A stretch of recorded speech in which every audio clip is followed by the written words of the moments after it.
नमस्कार दोस्तों, स्वागत है आपका डायनामिक डीके में। मैं Dinesh Kumar decays daily dose of current affairs के तहत आज आपसे बात करूंगा 24 अप्रैल 2020 की इंपॉर्टेंट न्यूज़ के बारे में। चलिए शुरू करते हैं।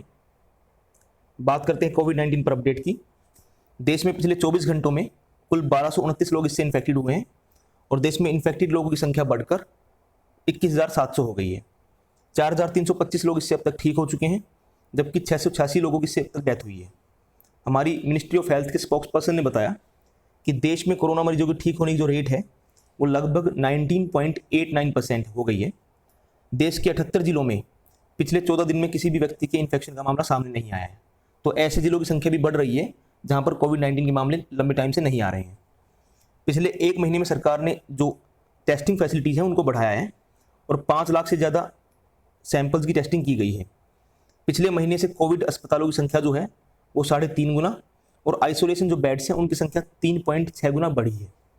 तो सरकार लगातार फैसिलिटीज़ बढ़ाने पे जोर दे रही है। अभी बात करते हैं Indian council of medical research की अपडेट की। देश में 325 लेबोरेटरीज हैं जहां पर कोविड-19 की जांच की जा रही है। उसके अलावा कोविड-19 इन्फेक्शन की जो रेट हमारे यहाँ पर वो 4.5% रही है और ये कह सकते हैं हम कि इससे हम नियंत्रित रखने में सफल रहे हैं। तो हमारे यहाँ ये अभी भी कंट्रोल्ड पोजीशन में है। बढ़ते नेक्स्ट खबर की ओर। हमने कल बताया था कि प्रधानमंत्री नरेंद्र मोदी 24 अप्रैल को ग्राम पंचायतों को संबोधित करेंगे। तो ये आज राष्ट्रीय पंचायती राज दिवस है, इसके अवसर पर ये संबोधन होगा और श्री मोदी इसमें वीडियो कॉन्फ्रेंसिंग के जरिए भाग लेंगे। प्रधानमंत्री इस अवसर पर एक यूनिफाइड ई ग्राम स्वराज पोर्टल और मोबाइल ऐप की शुरुआत भी करेंगे। ये जो पोर्टल है ये पंचायती राज मंत्रालय द्वारा शुरू किया गया है और इससे ग्राम पंचायतों को अपनी विकास योजनाओं को तैयार करने और इनके इम्प्लीमेंटेशन में मदद मिलेगी। इस दौरान प्रधानमंत्री हमारे जो होंगे वो स्वामित्व स्कीम एक है उसकी शुरुआत भी करेंगे। बढ़ते आगे। कल हमने बताया था गवर्नमेंट एक ऑर्डिनेंस लेके आई है जिससे जो हेल्थ वर्कर्स हैं उन पे अगर कोई हमला करता तो उसके लिए सजा का प्रावधान है। तो इस पर अभी राष्ट्रपति जी ने साइन कर दिए हैं और अब स्वास्थ्य कर्मियों के खिलाफ कोई भी अगर वायलेंट एक्शन लेगा तो उसे एक कोग्निजेबल और नॉन बेलेबल ऑफेंस माना जाएगा, यानी कि उस अपराध के लिए बेल नहीं होगी। ये एक अच्छा कदम था, गवर्नमेंट ने उन लोगों को बचाने के लिए अच्छा किया है। हमारे जो डिफेंस मिनिस्टर हैं राजनाथ सिंह, उन्होंने कल वीडियो कॉन्फ्रेंस के जरिए कोविड-19 जो सैंपल्स हैं उनकी जांच के लिए mobile virology research and diagnostics laboratory का शुभारंभ किया। इसे हमारे DRDO यानी कि defence research and development organisation उसने हैदराबाद के ESIC हॉस्पिटल और प्राइवेट सेक्टर के सहयोग से डेवलप किया है। ये मोबाइल टेस्टिंग लैब जो होगी वो एक दिन में 1 से लेकर 2000 सैंपल की टेस्टिंग कर सकती है और इस लैब को 15 दिनों में बना दिया गया है, जबकि नॉर्मली ऐसी लैब बनाने में 6 महीने से ज़्यादा का टाइम लगता है। तो हमारे यहाँ पर इस तरह की लैब की काफ़ी ज़रूरत है जिससे इलाकों में जाकर कोविड-19 की टेस्ट की जा सके। बढ़ते आगे। हमारी जो मैरीटाइम बाउंड्री है उसमें 40 दिन से कुछ 180 से ज़्यादा यात्री फंसे हुए थे, उन्हें अब जाकर मुंबई में उतरने की परमिशन मिल गई है। इन यात्रियों का कोविड-19 परीक्षण होगा और उसके बाद उनको 14 दिन के क्वारंटीन में रखा जाएगा। बढ़ते नेक्स्ट खबर की ओर। हमारे जो HRD मिनिस्टर हैं रमेश पोखरियाल निशंक, उन्होंने कल नई दिल्ली में क्लास 6 से लेकर 8 तक के लिए एक अल्टरनेटिव एकेडमिक कैलेंडर जारी किया। प्राथमिक और उच्च प्राथमिक स्तर के इस कैलेंडर को मंत्रालय के मार्गदर्शन में NCERT ने तैयार किया है और इसमें ध्यान रखा गया है कि जो कोविड-19 है उसके कारण विद्यार्थी घर में रहते हुए भी सार्थक ढंग से शिक्षा से जुड़े रहें। साथ ही गवर्नमेंट अब कक्षा 9 से लेकर 12 तक के विद्यार्थियों के लिए भी ऐसा कैलेंडर जारी करेगी। जो ये कैलेंडर जारी हुआ है इसको वीकली बेसिस पे जारी किया जाएगा और उसमें जो सिलेबस होगा, करिकुलम जो होगा, उसके अनुसार सब्जेक्ट्स को इंटरेस्टिंग बनाया जाएगा। इस कैलेंडर की खास बात यह है कि इसमें इन गतिविधियों की जो मैपिंग की जाएगी ताकि जो पेरेंट्स हों और जो टीचर्स हैं वो बच्चों की जो प्रोग्रेस है, एकेडमिक जो प्रोग्रेस है उस पर नज़र रख सकें। इस कैलेंडर में 4 भाषाओं संस्कृत, उर्दू, हिंदी और अंग्रेजी के विषयों को शामिल किया गया है। बढ़ते नेक्स्ट खबर की ओर।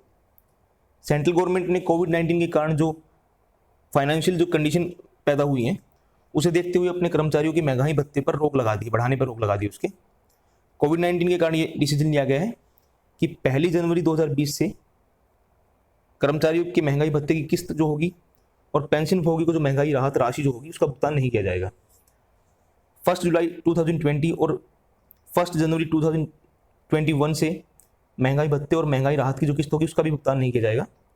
हालांकि जो मौजूदा दर है उस पर महंगाई भत्ते और महंगाई राहत जारी रहेगी, और जब भी सरकार द्वारा 1 जुलाई 2021 से जो महंगाई भत्ता होगा उसकी किस्त जारी करने का फैसला लिया जाएगा, तब पहले की दरें जो होंगी उनको बहाल कर दिया जाएगा। तो फिलहाल के लिए इस जो इंक्रीज थी इसको रोक दिया गया है।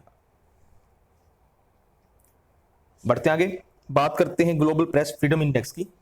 21 अप्रैल को एक संस्था है फ्रांस की, रिपोर्टर्स विदाउट बॉर्डर्स, वो एक इंडेक्स जारी करती है जिसका नाम होता है ग्लोबल प्रेस फ्रीडम इंडेक्स। इसमें जो किस देश में कितनी फ्रीडम मिली हुई प्रेस को उसके बारे में ये इंडेक्स जारी होता है।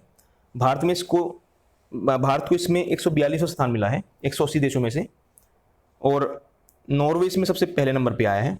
लगातार चौथे साल नॉर्वे को इसमें फर्स्ट जो है वो पोजीशन मिली है, जबकि नॉर्थ कोरिया इसमें सबसे लास्ट में आया है।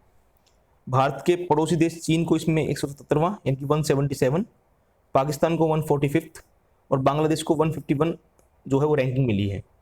पिछले साल भारत को इसमें 140वां स्थान मिला था, तो 2 स्थान नीचे आया है भारत इसमें। इसी जैसा एक इंडेक्स और है करप्शन परसेप्शन इंडेक्स। इसे इस साल जनवरी में एक संस्था है जर्मनी की, ट्रांसपेरेंसी इंटरनेशनल, उस द्वारा जारी किया जाता है, और इसमें भारत को उसके पड़ोसी देश पाकिस्तान, चीन और अन्य कुछ देशों के साथ ज्वाइंटली 80वां स्थान मिला है, यानी कि 80th रैंक मिली है। इसमें भी पिछले साल भारत को 78वीं रैंक मिली थी, तो भारत इसमें भी 2 स्थान पीछे गया है। तो जहां हमारा जो प्रेस फ्रीडम इंडेक्स था उसमें भारत को 142वीं रैंक मिली है, वहीं करप्शन परसेप्शन इंडेक्स में भारत को 80th रैंक मिली है। बात करते हैं स्टैटिक फैक्ट्स के बारे में। हमने बताया था कि आज पंचायती राज दिवस है। 1992 में 73rd कॉन्स्टिट्यूशनल अमेंडमेंट अधिनियम पारित किया गया था, जो 24 अप्रैल 1993 से लागू हुआ, और इससे देश में पंचायती राज जो व्यवस्था है उसकी शुरुआत हुई थी। इसे देश में जमीनी स्तर पर सत्ता की विकेंद्रीकरण के इतिहास में महत्वपूर्ण दिन माना जाता है, और इसीलिए हर साल 24 अप्रैल को हम पंचायती राज दिवस के रूप में मनाते हैं। आज हमारे फेमस जो क्रिकेटर हैं सचिन तेंदुलकर, उनका बर्थडे भी है। उनका जन्म 24 अप्रैल 1973 को हुआ था। उसके अलावा सचिन तेंदुलकर के जन्म के ठीक 1 साल बाद 24 अप्रैल 1974 को हिंदी के फेमस जो राइटर रहे हैं और साहित्य अकेडमी और ज्ञानपीठ पुरस्कार विजेता श्री रामधारी सिंह दिनकर की डेथ भी हुई थी। तो दोस्तों ये थे आज के static facts. I hope you like the video. If you liked it, hit the like button, subscribe to my channel and don't forget to share it with all your friends. Thank you दोस्तों, bye.